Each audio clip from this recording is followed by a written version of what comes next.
তুই নবদ্বীপ থেকে নীলাচলে গিয়ে বাস কর।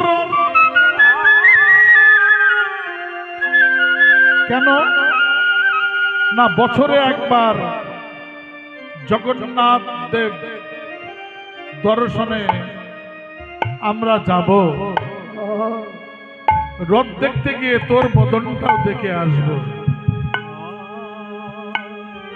তাই গৌরাঙ্গ মহাপ্রভু মায়ের কথা মতো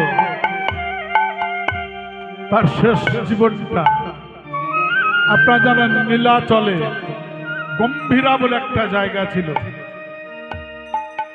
গম্ভীরা মানে কি? গম্ভীরা মানে উৎকলবাসীদের ভাষা। উৎকলবাসীরা বলেন গম্ভীরা, আর আমাদের ভাষায় ওটা হলো ছোট্ট কুঁড়ে ঘর, ছোট্ট ঘর।